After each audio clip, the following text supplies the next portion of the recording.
Running a film and television studio business is as challenging as managing any brick and mortar enterprise. The task becomes even more harder when you are part of an ever shrinking creative content production industry.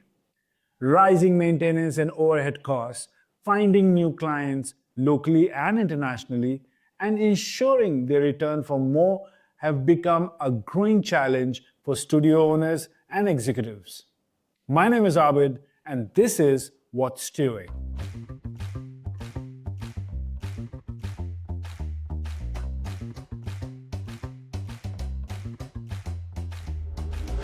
Our guest today, Rashid Karim, has had a fascinating career journey, from working in key government organizations that are pillars of the Malaysian creative industry, like Khazanah and FINAS, to now leading the largest studio in Malaysia. His experience is unparalleled. Formerly known as Pinewood Iskandar Malaysia Studios, under a branding license from Pinewood Studios UK, the studio now operates as Iskandar Malaysia Studios, fully owned by Khazanah Nasional Berhad. Welcome, Rashid, to What's Doing, and thank you so much for taking time out to talk to us and tell us what is going on at Iskandar Malaysia Studios. Thank you, Abid, for having me. It is an honor for me as well. I mean, you've had all my creative heroes here. I'm glad to be here as well. Kicking off with the first question, how is the studio business ever since you have taken control in 2019? So when I joined around mid 2019. We kind of undertook a restructuring quite quickly, reduce our cost base, and redirecting a lot of those resources to introducing new facilities and new services, stepping up branding and marketing and things like that. It was going very, very well. We started the end of 2019, early 2020, very strong, had one of the highest utilization.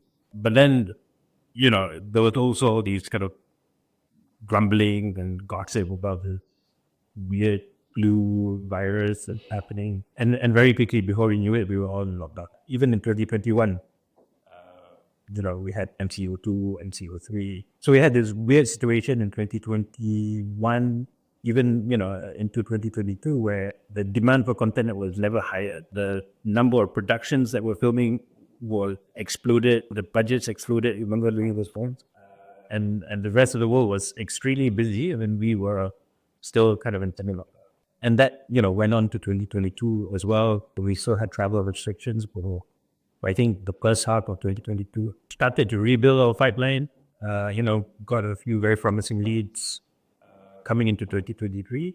And then in 2023, the strikes, right? You remember the SAG strikes? Yeah.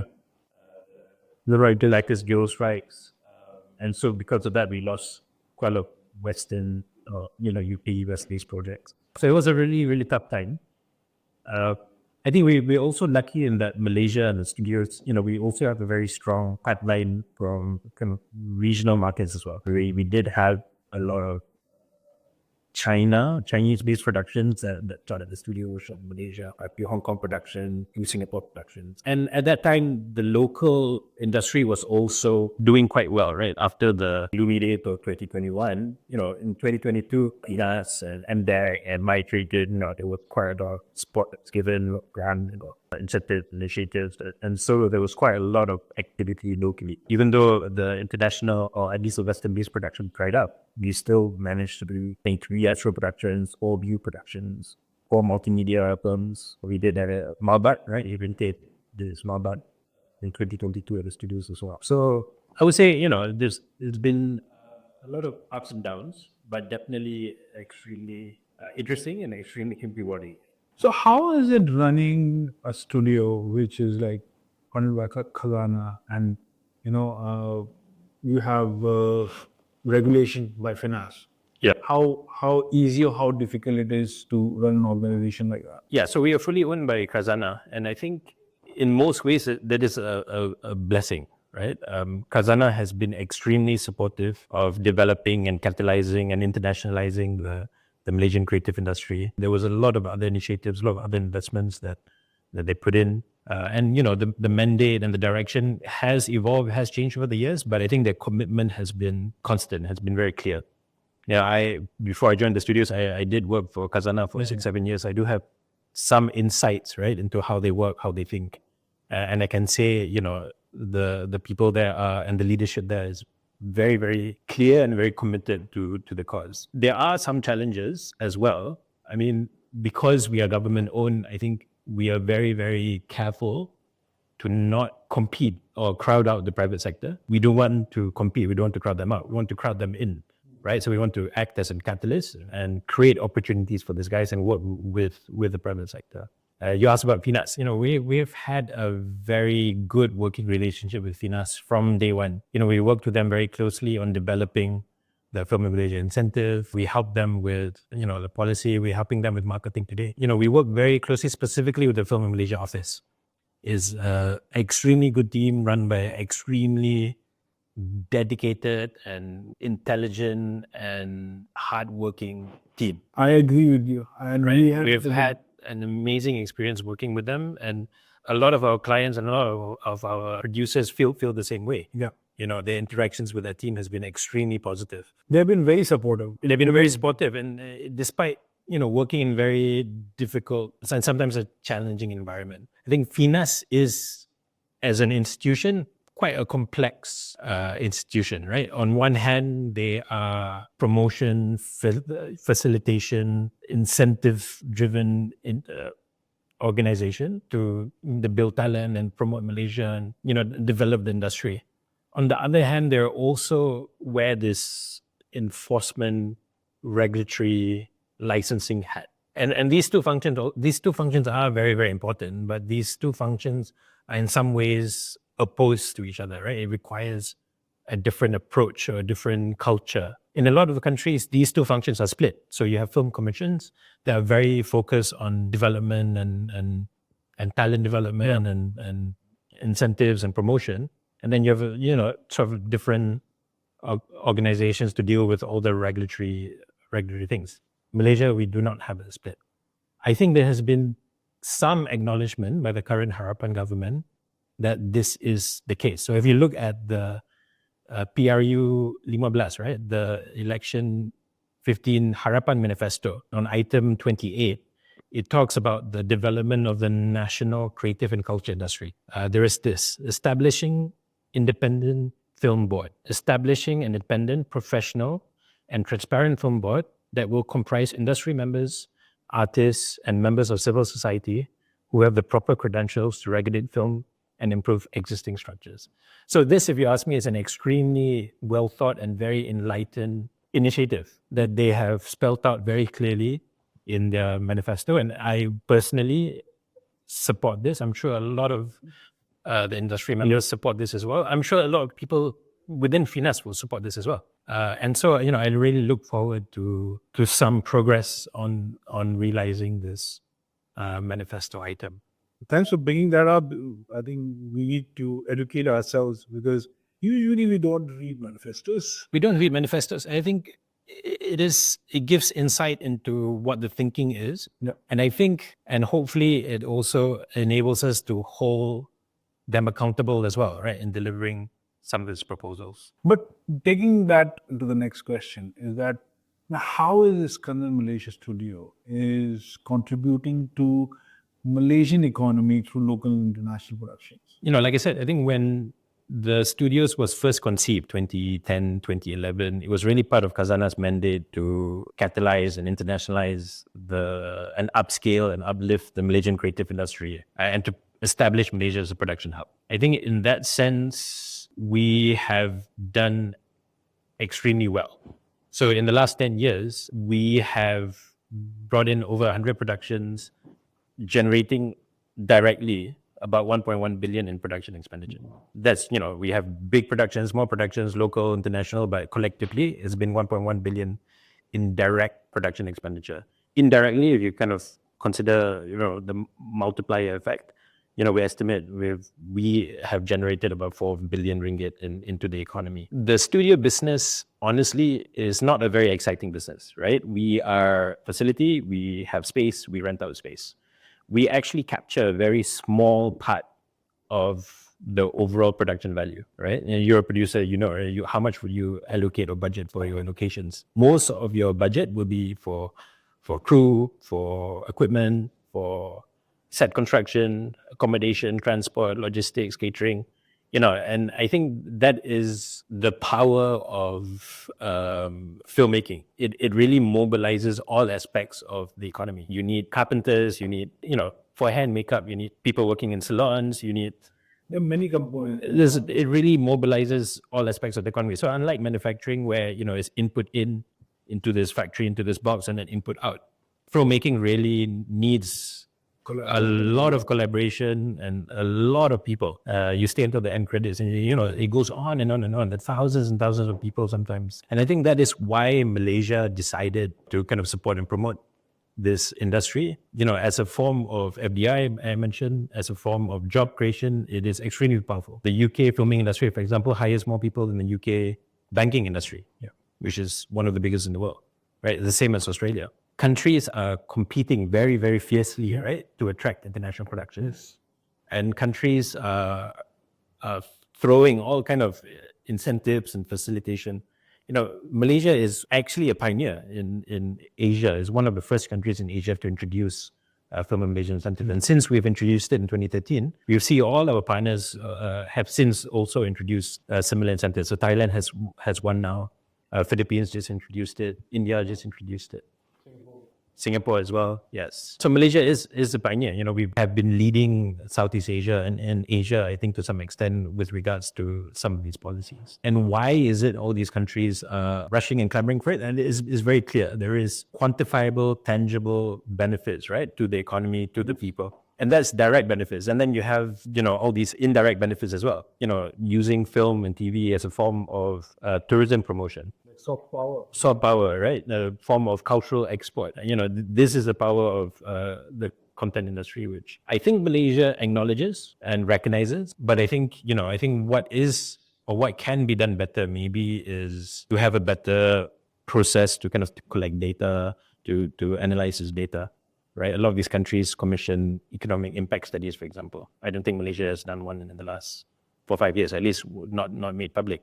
So without this information, without this data, it's also harder for us as a industry, right, to lobby for certain improvements, for certain changes. That is a work in progress. But yeah, I would say in general, the studios have been extremely successful in generating a lot of the economic impact. But Malaysia as a whole, I think, has really managed to kind of develop itself and grow quite exponentially. Why do you think the Malaysian policymakers are not taking the economic contributions of the creative industry seriously? I cannot speak on behalf of the policymakers. I think part of it, like I said, is that it is harder to kind of demonstrate the actual economic impact without proper data collection and without proper data analytics. And there is no real process, right, to fully capture all these data. So if you kind of compare the creative sector contribution to the GDP, right, of, let's say in Indonesia is 6-7%, Singapore also 6-7%. If you look at the Malaysian data, it's only 3 to 4%. Why is that? Part of the reason, I think, is that we're not fully capturing the correct data, right? And so we are underestimating the actual economic impact. Part of it is a definitional problem as well. So what is the definition of the creative industry? In a lot of countries, that includes film, TV, gaming, social media, radio, but also this thing called functional creation. So architecture, interior design, for example, that falls under creative. So any building that is built, let's say this building, they would take 2 to 3% of it as the creative contribution. Malaysia, in terms of from a definitional perspective, doesn't take that into account. And so in a way, the number that we use as the creative contribution is represented. So that is one problem, right? And when that number doesn't look very, very impactful, it is harder to convince government, to convince policymakers that there is a good ROI, right, for the investment through these incentives, through these policies. Second part of it, I think, is just maybe an optics issue, right? Optically, it doesn't look good, I think, to support filming, to support entertainment. There's, again, this question or this perception that we're not essential, right? And obviously, most of the attention naturally will fall to, the telco industry, for example, that's bigger, that has a more direct citizen impact, right, compared to filming and entertainment and things like that. Years ago, right, we were under Kementerian Kebudayaan, right, under Culture Ministry. In Thailand, it's under the Tourism Ministry, for example. right? Because they see, like what we discussed, the impact of screen content to tourism. And when you kind of look at it from that perspective, then you see more clearly the value of the industry. They did pretty good, when the beach was shot there, and then now the White Lotus new season Yes. is being in Thailand, and they will definitely going to milk it. They have already started even before filming of White Lotus season 3. They were already kind of saying, "Oh, these are the resorts that will be filmed in," and "Oh, why don't you go there and stay before prices get too high?" They have a very, I would say, very clear approach, right, when it comes to promoting and facilitating films. So something like, for example, Hangover 2, right, is about sex, drugs, prostitution in Bangkok. 100% fully supported by the Thai government, right? The Thai government closed roads for them, held their hand, got all the approvals done for them. Because I understand, even though technically, in a way, it portrays Thailand in a quote unquote kind of negative light, they see this as a form of promotion, and very clearly you can see the tourism numbers, spiked after the film was released. Malaysia, I think, has maybe slightly different kind of considerations. Something like Hangover season 2, if it was set in KL, will probably not get approved, right? In Malaysia, we have the script approval process. They'll go through the script, and if they determine, and generally this is quite a subjective process, they determine that it is potentially detrimental to Malaysia's image, they will reject it. Ultimately, the issue is that we just have a different perspective on the industry and how this industry can be used for the benefit of the country. So tell me, how are you attracting, production coming to Malaysia from KL as internationally? How are you making it look more attractive? Talked about international productions, there's slightly different considerations from KL-based productions, for example. When we talk to international productions, we actually don't really sell the studios. International productions are looking for a few things. Does the location meet its creative requirements? Does it have the locations, the look and the feel, etc., etc.? Is it cost effective from a gross point of view, right? From a cost point of view, but also from an incentive point of view? Does it have the required infrastructure that could be in the form of physical infrastructure like the studios, in the form of logistics, in the form of highways, airports, ports, things like that? And does it, or as well as talent infrastructure, right? Does Malaysia have the correct or adequate talent infrastructure, enough crew, enough English-speaking crew or Mandarin-speaking crew, right? Depending on the country, to support the production. And lastly, is it a safe country to do business, right? And this is from a film friendliness point of view, from a policy point of view, from the credibility or the incentive, for example, point of view. So these are the considerations international productions have, right? Having the studio is just one of the many boxes that Malaysia has to tick. And yeah, we help with that one box, but we have to convince them that all these other boxes are ticked as well. I would say Malaysia fares pretty well, right? Considering all those things. We have amazing locations. We have really, really good crew. We are relatively cheap, right? From our rebate, our incentive program is a good incentive program, is well written, is well developed. There are some productions that do face issues, right? I mentioned the script approval process, Puspa, right? Depending on the content, there's sometimes notes that are given, sometimes rejections. We have lost a few productions because of that process. We have had some issues when it comes to tax, for example, withholding tax specifically. There's been some inconsistent application of withholding tax over the years. Sometimes it applies, sometimes it doesn't, etc., etc. It's not quite clear how it works. You're encouraged to hire a tax advisor to help you with that process. The bigger productions can, the smaller productions, is a bit difficult. What would have been better is just to have it as transparent, as clear as possible. The local productions have slightly different requirements. I mean, they're from here, they understand all the budgets are also different. Yeah, the budgets are different as well. So I think what we try to do to attract more local productions is really think about what are the gaps, right? What are the limitations that the country currently has, and how we can solve that for them, right? So that includes, for example, in the last 3 years, we have started this process of building existing and permanent sets.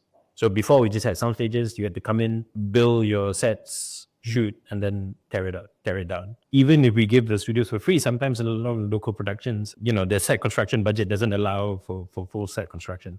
So what we have done is we've decided to kind of invest in a lot of these permanent ready sets. Productions can come in, just kind of, dress it up according to the requirements and shoot in a controlled environment.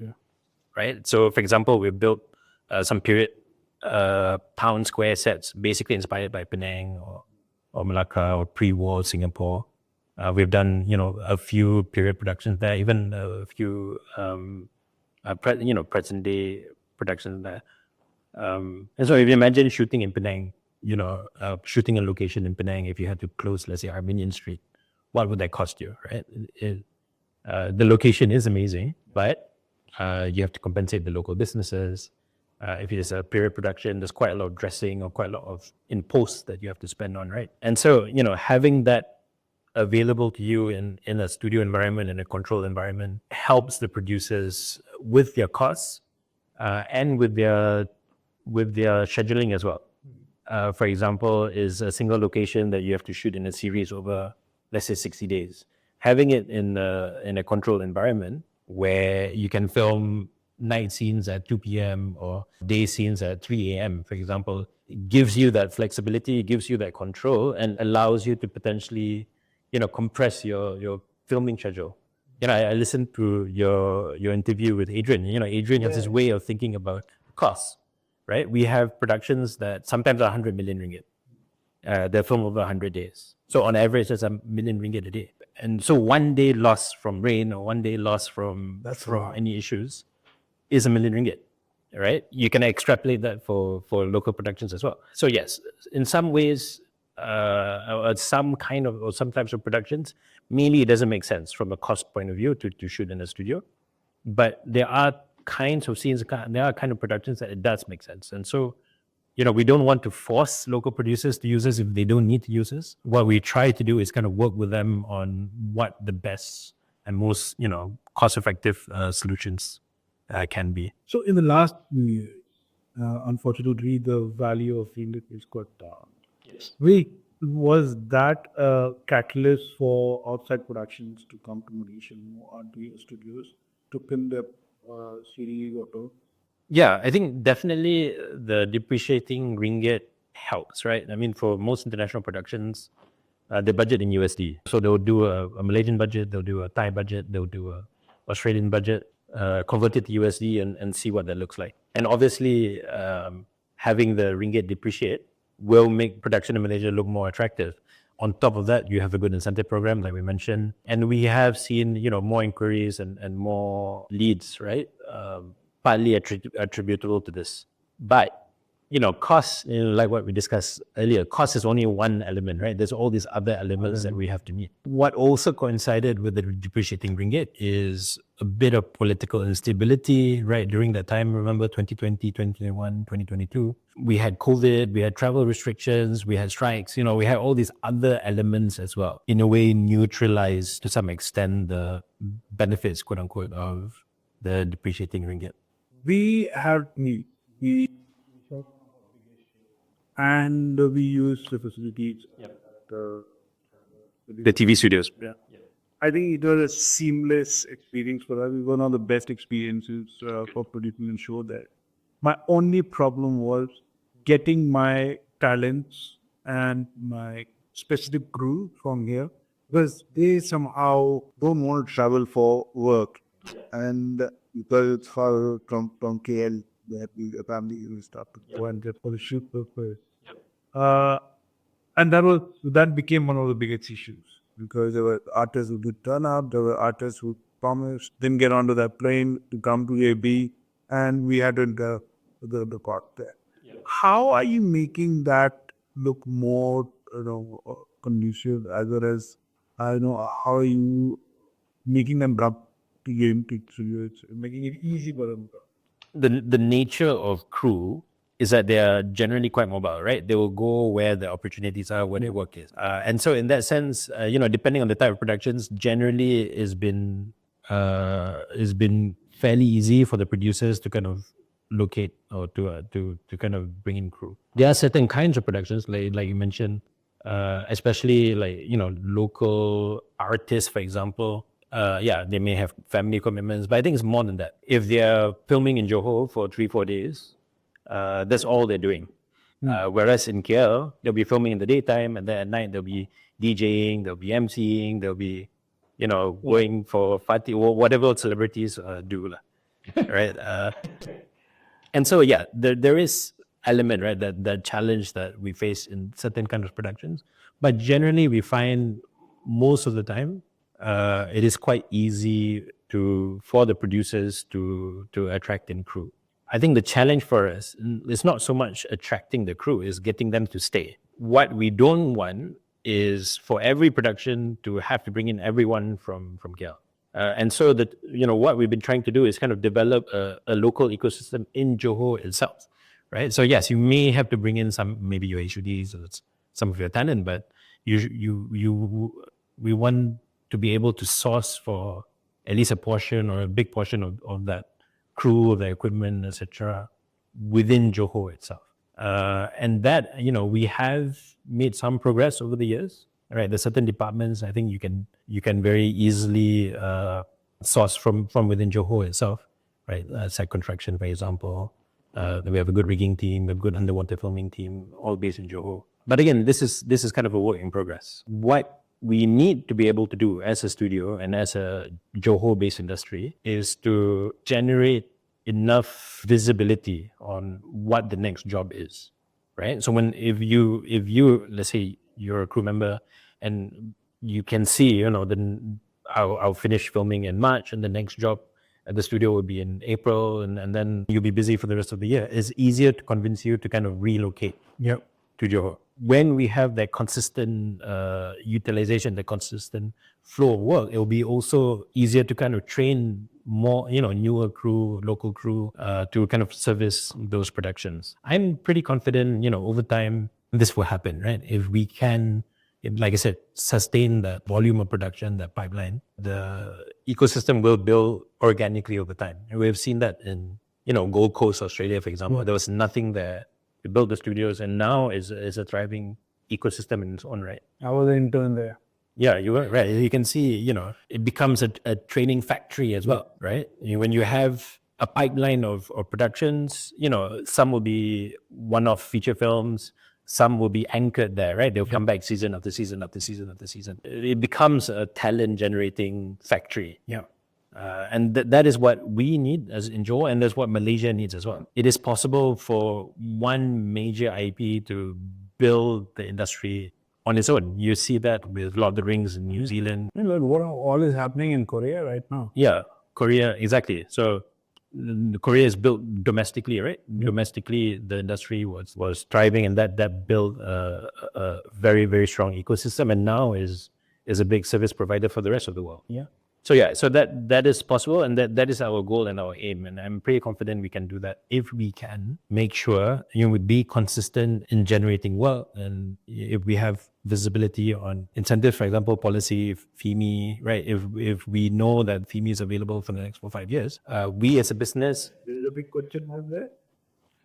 Maybe. I mean, I don't know. I think there's going to be the Malaysian Plan 13 coming out, Rancangan Malaysia 13, right? That will be for 2026 to 2030. So we already started the process of putting in our request or our proposal to have FIMI there. And, like I said earlier, there has been support for FIMI over the years and over multiple governments, multiple ministers, that support is there. I think we have shown results. We could show it in a more clear way, right? If we had an economic impact study, that's something that we are asking for as well. And so hopefully it will be there. And if it is there, and if the industry has that visibility that there will be industry, right, for the next 5 years, we can then start investing in more sets and more equipment, right? The SMEs, the equipment supplier, the equipment rental houses can then invest in new technology. We can then invest in virtual production, and all these things that we will be able to make Malaysia more attractive, and then that kind of feeds on itself over time as well. How is IMS getting up for the next big team called virtual production? Yeah, so virtual production is interesting. I mean, it's technically not new. Back in the 20s during the silent era, they used to project on screen, right? And in a way, that is effectively what virtual production is, In a layman, right?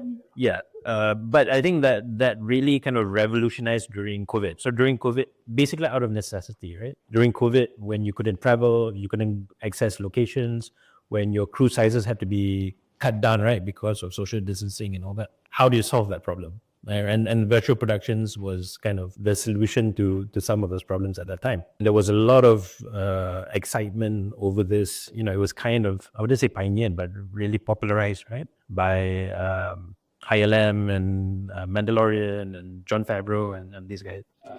Stagecraft, yes, and it really became an important part of the ability of a country to attract productions. So the number one question is, okay, what's your incentive? The number two question often was, do you have a volume? Do you have virtual productions?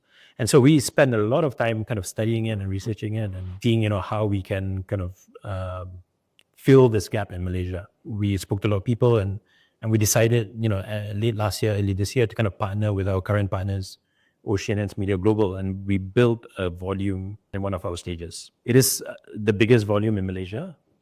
By some metrics, it's the biggest volume in Southeast Asia. But I would say, size is not all that matters. Even though we're the biggest in Southeast Asia, we're still maybe the quarter of the size of the stage in Melbourne, or these volumes in London and LA. They are massive. We are nowhere close to that size. But I think, what we try to do is kind of design it in a very kind of creative, practical way. So we do have a circular screen that's fairly big, so 60 meters by 5 meters. But we also have we have 3 movable panels as well. So instead of a full 270-degree wraparound, we have the ability to kind of position the screens to the scene's requirement.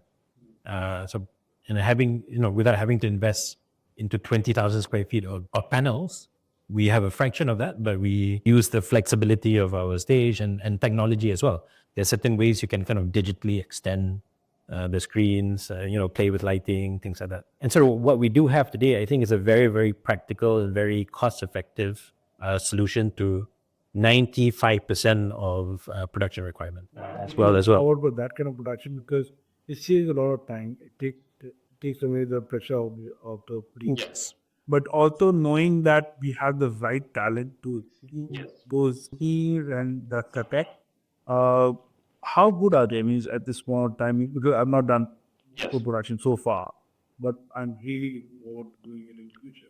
So I think the team currently running our virtual production volume in the studios, I would say, is a very, very good team. They're kind of a combination of Malaysians and Singaporeans with some kind of international advisors as well. And they have been working on it for the last 2-3 years. Even before they built the volume, they had smaller test volumes. They did a lot of research, and they've kind of worked with Unreal Engine, right? Yeah. Unreal Engine, on how to kind of practically use it. And we started doing smaller things with just commercials, short films. But now, we're kind of speaking to producers about doing long form content as well. So I think we've reached a stage where we are confident enough to kind of support feature films, TV series. But I think it's also important to not overstate or not over Dependent. sell virtual productions. Yes, it's a good solution to certain problems or to certain requirements, but sometimes it is just easier to film on location. Sometimes it's just easier to build a small, simple set than to kind of go through the process of renting volumes and building it digitally. Where it doesn't make sense, we do not encourage. So that is the process, right? It's an education process, not only for us, but it's also for the producers as well. We have directors very excited to use virtual productions, but we ask, what's the scene about? What is it you require? And sometimes you don't need virtual productions. You can do it, a lot more practically and cost effectively and faster in using physical locations as well, right? So that is that process, really understanding what the requirements are and really learning what the capabilities, but also the limitations, right, of virtual productions. If you can talk about what are the projects which are being filmed at IMS locally as well as internationally, what kind of production is going on? Yeah, so actually this year has been pretty good, and we had a very large episodic production for Tencent. They filmed at the studios over 6-7 months actually. This is a Chinese. It was called Contender. It'll be out in maybe early next year. We've had a MediaCorp production that shot, a few months at the studios. We've had some local productions as well. Adrian is coming back for Magic Rompa. I think he'll be filming some scenes at the studios later this year. Next year, I would say our pipeline is looking quite strong. So we're going to have another China production for iQIYI this time, called Nyanyang Transport Volunteers. It's a series about how the Malayans at that time, the Malayans and then how the Chinese diaspora kind of support the resistance effort against the Japanese occupation during World War II. It's a period drama, kind of set in Singapore, Malacca, Penang, how these communities helped the Chinese resistance at that time. So that would be shot, over 6-7 months this year at the studios. We are speaking to a few local productions as well. So we're speaking to Astro Shaw about action thriller. We're speaking to another producer about, again, a World War II period drama that's set in Ipoh. And that's for the first half of next year. And for the second half of next year, we have a few leads that we're working on. Some, I would say, mid-size. There's a Canadian vampire series that we're talking to. But there's also 2 mega tentpole productions, one by Amazon and one by Legendary that we are currently competing for. From Hollywood, yes. Okay. So that is not confirmed yet. We're competing with several other countries. A lot of other countries are fighting and pitching for these projects as well. And so, if the conditions are right, if they get the provisional cert, if they apply for FIMI and they get the provisional cert, we have a pretty good chance of converting some of this. Yeah. There was a time I very clearly remember that when Marco Polo was being done in Malaysia, and the whole industry, Malaysian industry, was involved in it. It was such a project which brought so much of pride to everyone in I touch. Yes. Will there be another Marco Polo level of show being shot at the studios or in Malaysia, where the Malaysia studio? Yeah, definitely. I think when we got Marco Polo, the studios was brand new. In fact, we were not even open yet. The Film Malaysia Incentive was also brand new. They were one of the first few applications. Malaysia at that time was not yet mature, right, from a international filming servicing perspective. There was not a lot of equipment. A lot of the crews were... I think pretty much 80% of the crew in Malaysia was working on the project. Yeah, so it really sucked up a lot of Malaysian crew, and still a lot of international crew were brought in. So season 1, I think, was about 60% international crew, 40% Malaysian crew. That changed in season 2. It became 40% international, 60% local. So you can see very clearly and very quickly, right, how the industry was built and how the ecosystem really developed. Marco Polo, in a way, single-handedly gave birth to a lot of service providers, a lot of equipment rental houses, set construction companies as well. It was a very important and very strong project for Malaysia to be able to attract. It didn't last the 5 seasons that we thought it would last, right? So it lasted only 2 seasons, unfortunately. But yeah, I think it really kind of established Malaysia's reputation as a country that is able to support a mega production like that. And we are speaking, like in our pipeline, we do have a few of these leads that are potentially the size or even bigger than Marco Polo. In fact, in 2020 and 2021, we did sign 2 mega productions, but unfortunately they had to cancel because of the MCOs, right? And they filmed in Queensland instead. So Malaysia definitely has the capability and the ability to attract these productions, and I'm pretty confident we will be able to do it. Having said that, I think it's also important to note that, while these mega productions are good for us, it really puts us in the map, it really kind of kickstarts the industry. What I would argue is equally or even more important than that is a steady stream of small to medium-sized productions as well that either your bread and butter stuff, right? These big productions are great, but they're here for 6 months or 3 months, 4 months, and then they leave for 6 months, and then they might or may not come back after that. And so what do you do in the 6 months or the 12 months in between the shows, right? You need to fill it up with a pipeline of domestic productions, but also smaller regional productions and some recurring, episodic international productions as well, to kind of keep the industry fed, but also keep the industry learning and keep the industry growing, right? I think that is equally important. We also have to be very supportive of the smaller, mid-sized projects as well. And it'll be harder and harder to get these mega projects without building that track record and building that talent base and the equipment base and the support infrastructure base with these medium-sized productions. So what are your plans for IMS going forward? And just, God forbid, if there is no government support, how are you going to make IMS profitable and attractive at the same time for local as well as national production? We are kind of going through this process of introducing more services and more offerings. So I spoke about the Penang sets that we've built. We actually have plans to build a modern hospital set as well at the studios.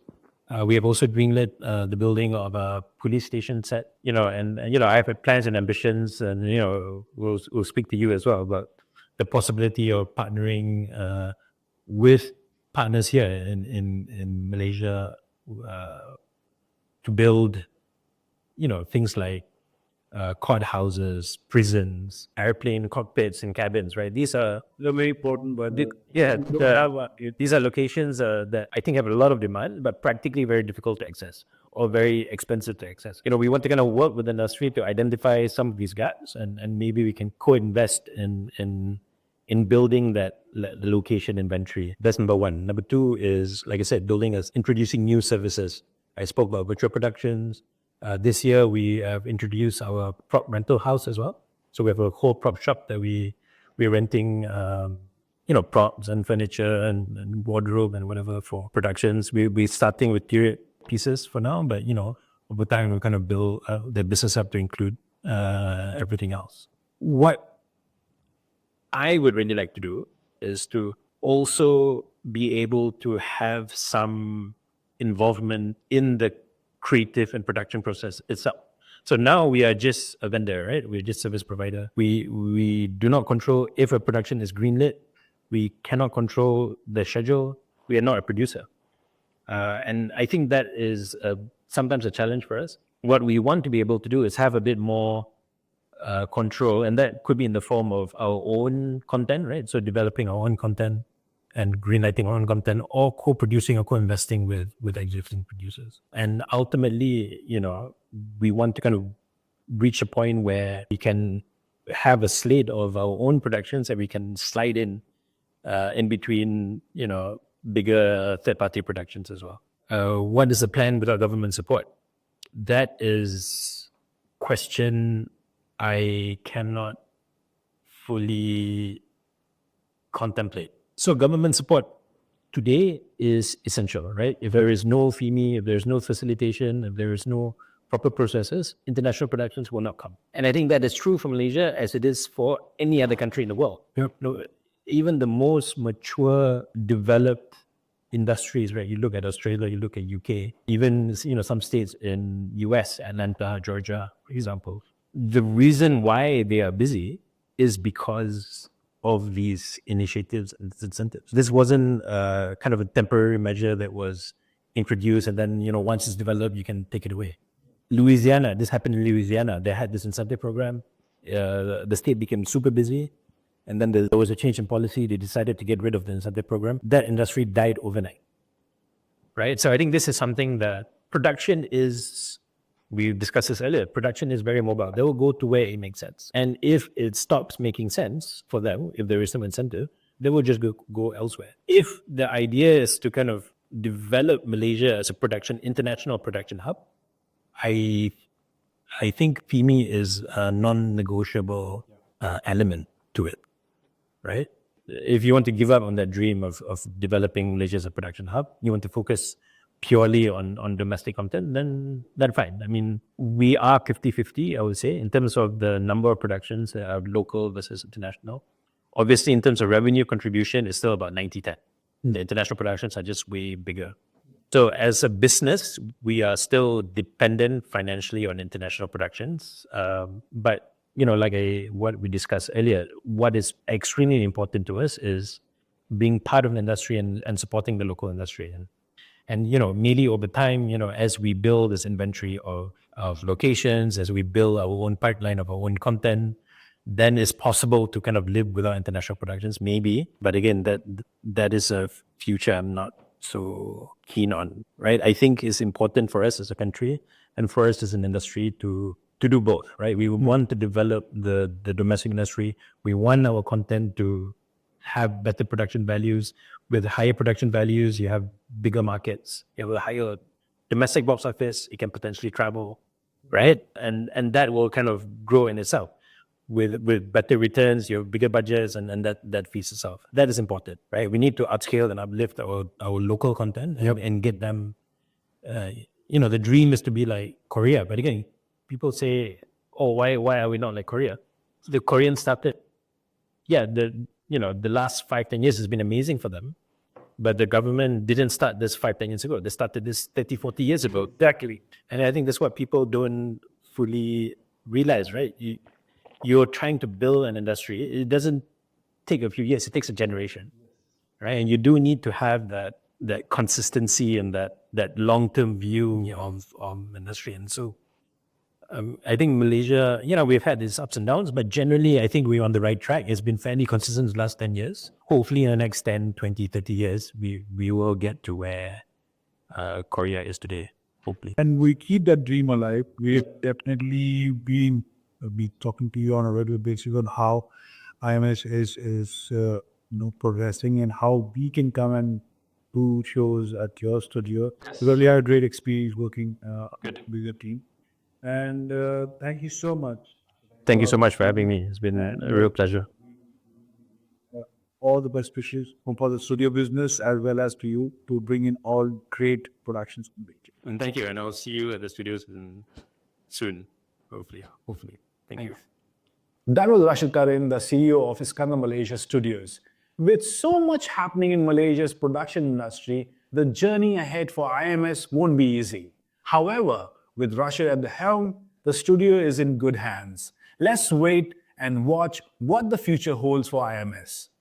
Thank you for watching, and until the next episode, keep stewing.